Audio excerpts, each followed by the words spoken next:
มึงโกนเฮาไหนให้มันเพ่งเปี้ยงกันดีๆอำนาจก็เพ่งเปี้ยงกันเงินจองให้เพ่งเปี้ยงกันทั้งศูนย์ทั้งเตรียมเพ่งเปี้ยงกันถ้าหังดีเพ่งเปี้ยงกันลองเจอรีเจอจ้าเพ่งเปี้ยงกันอันนี้มันเป็นอะไร disparity นั่นแหละลอง differences นะว่าอันลองเหมือนกันลองอันนั้นถึงมีเพราะเป็นนั้นอันในเครื่องของมันเหมือนกันเพราะเป็นเช่นนั้นไงพอดีคือนั่งเหนือพอดีคือไปทั้งแต่พอดีกอดทั้งหน้าพอดีกอดทั้งหลังเนี่ยกูสำเชนเปิ้งนั่นเนี่ยเอาตั้งหัวกันเอาตั้งหัวคนเมืองอเมริกาเนี่ยลานมันยังเตรียม3 ปากเมืองอินเดียมีหมอกเหง4-5 ปากนะหมอกเหง30 ปากเมืองอินเดียเนี่ยนำหรือเมืองอเมริกันหมอกเหงล่างเนี่ยพอคนว่าเมืองเขียวนำหรือเมืองอเมริกันเหงไปแล้วก้อยก็ให้สั่งเมืองอเมริกันเนี่ยคนอันไรซุ่มหนูเบาอันเกี่ยวกับการมักมีอะไรอันเกี่ยวกับการมักมีเนี่ยไปโหวตการมักมีอันแขนด้วยเพื่อนเนี่ยอันเพื่อนเลิกให้แล้ว1 ปีในเพื่อนปันรางวัลเพื่อนปันซุ่มหนูเบาอันไรซุ่มหนูเบาเนี่ยนะอันไรเย้าเนี่ยพอมาคมอันเนี่ยพอปากกร60 กรเนี่ยเป็นคนเมืองมากันตั้งกำผาเนี่ยเรามี40%ก็เพื่อสั่งลาเนี่ยผ่านการเฮ็ดเนี่ยเงินก็เขาใจนำคู่ก็ไว้นำลูกอ่อนเขาก็มองนะก็นั้นนะเพราะว่ามีการเฮ็ดบ่ไหนได้มันดูเป็นขี้ข้าวเพิ่นดูเป็นขี้ข้าวคู่1 อันก็เป็นคุณหลาย1 อันเพราะคู่10 อันก็เป็นคุณได้10 ทีคนละ10 ทีก็นั้นเพิ่นเอาตั้งหูว่าขอความมันเฮาว่าพุทธะนั่นนะพุทธะของผู้มีตั้งหูเนี่ยพุทธะเขานั้นนะรับตั้งอะไรอยู่มีตั้งหูอะไรอยู่อันนั้นน่ะมันเป็นพุทธภาษาอะไรดีเมืองเปิดเอาจันจอมเขาว่าจันจอมเขาเป็นจันจอมมันสร้างตั้งหูหมายเพราะมีที่เปิ้นเฮามีเนี่ยเฮารู้เลยการเฮ็ดแต่เปิ้นมันจังหนังหล่อนใจเฮาความเมืองไทยเนี่ยการนำหรือเปิ้นอันเขาขายนำหรือเป็นการก่อสร้างในหรือเปิ้นในนั้นมันเหมือนอันเป็นแมเนเจอร์มันเหมือนเจ้าของหรือเปิ้นกวยเงินเดือนทำละอีหรือเปิ้นเอาอีทางมันแทบทันเปิ้นเอาตั้งหูมันแทบทันตั้งหูมันแทบทันก็เพราะนั้นน่ะใครเป็นคนมีเงินมีทองใครเป็นคนเศรษฐีเขาดูไหลมีตั้งหูใครเป็นคนหางดีหางงามพอกินทั้งกินจึงหือจังไงหางดีหางงามนะรู้มีทั้งหัวเนี่ยกันมกูปอกเนี่ยมือปานปอเขาแมวเนี่ยคนมึงจะป่านในพลห้องว่าไอ้ปอกเนี่ยเขาปอกนะปอกเลยเขากันมือเลี้ยวนะเขาในซุงนะเขาบูชานะเขามีทั้งกินก่อนพอกินจึงหือมันเป็นชื่อเนี่ยเปิ้นเรียกหลาย DNA เปิ้นหลายในตัวเนี่ยฉะนั้นมันอยู่ที่ตั้งหูหมดสถิปัฏฐานให้เมื่อเขาเนี่ยเขาเคยป้องใจว่าอันก่อนนั่งตราอันรับตายนั่งตราเอาอะไรที่นั้นเขาเคยมีตั้งหูคนว่าสถิปัฏฐานเนี่ยอันนั้นก็ใจอะไรก็ใจเลยนะหงยา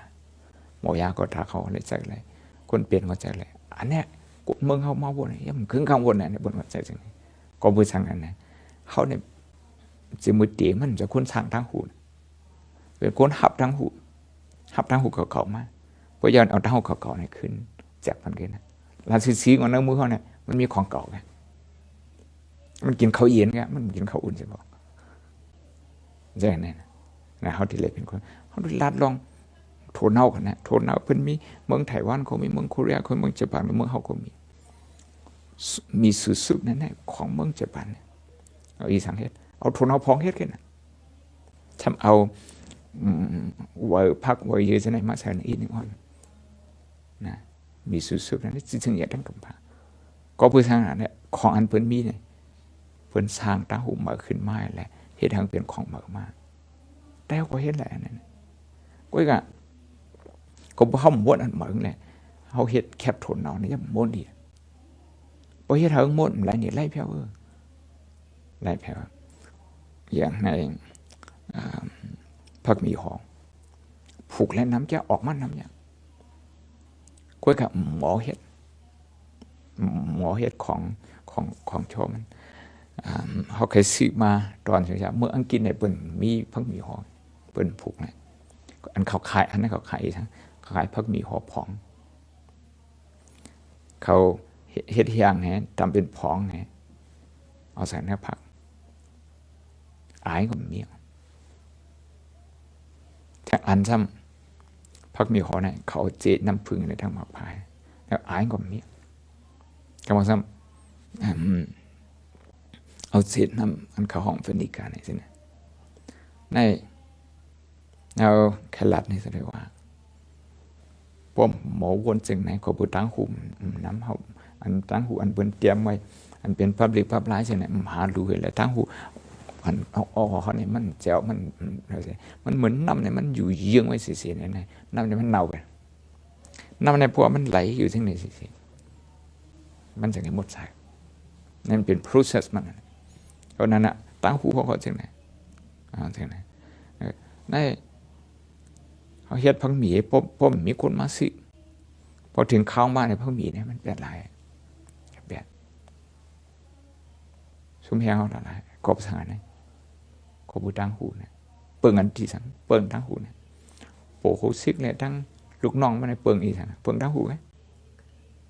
เปิงตั้งหูไปโกนั้นอุบวันอุบเมืองอะไรโกนั้นไรคำทั้งเป็นอุบเนี่ยเปิงนี่สังเปิงตั้งหูอันนี้เมื่อกันขึ้นใหญ่มันจึงหนังในเมืองอาเซียนด้วยกันนะ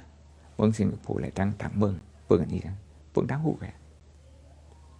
เปิงทั้งหูเขาพูดนั่นแหละพอใครขึ้นเยอะเนี่ยเรียบเห็นทั้งหูเนี่ยมันหยาบมันตับลูกขาขึ้นช่องซึ่งมันก็มันเป็นทั้งการนั่งถอมเปิ้นเนี่ยใครถามเปิ้นเนี่ยอันนั้นรู้ด้วยอันเป็นปรับไผ่แทนเปิ้นเตี้ยมันก็มีดังนั้นว่าเฮ็ดจังได๋นั่นทั้งหูนำมาเนี่ยก็เป็นได้ด้วยเหมือนเส้นของพอทางเกียร์เขาแล้วมันก็ได้ขึ้นชั้นสองได้อย่างก้อยกะมันรู้ที่ด้วยทางก้อยที่